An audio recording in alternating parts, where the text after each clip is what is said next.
way ku dhamaatay nasiibkaaga xun chance dambe ma haysatid waa waxa xun ay isku dhiirageliyaan kuwa mar walba ka cabsada hayaanka iyo geediga guusha dunidan aan ku noolnahay qof kasta waa muhiim ogsoono inaad adiguna tahay qof muhiim ah halidi nafsadaada oo hay sooran way dhamaatay chance dambena ma haysatid hebel iyo hebel ayaa iminka fursad haysta balse aniga waan qoostay ma ogtahay in Allah uu quraankiisa ku yiri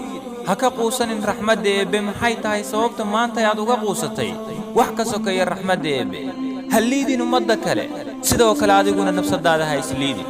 ma ogtahay in adduunka aad wax badan ka bedeli karto balse waa sidee haddii aad maanta ka niyad jabto ogsoonow doorkaaga la doonayo inaad ka cayaarto dunidan iyo gadgadoonkeedu wuu bannaan yahay iminka ku faan shakhsiyadaada aqbal nafsadaada adigoo ku aqbalaya waxay tahay haddaadan adigu is aqbalin waa ku macdo ku aqbali doon haddii aad guul daraysatay hal mar micnaheedu ma ahan inaadan soo kaban karin istaag waad soo kaban kartaa istaag neef cusub qaado ku fakar inaad ka dhawayso riyadaada waxaad soo aragtay mugdiga hadda waa waqtigaad arki lahayd iftiinka waxaad soo aragtay xanuunka hadda waa waqtigaad arki lahayd miraha wanaagsan ee ka soo baxay istaag waad kici kartaa mar kale soo kabo isticmaal maskaxdaada laakiin ha ogolaanin inay maskaxdaadu ku isticmaasho sideed u niyad jabi kartaa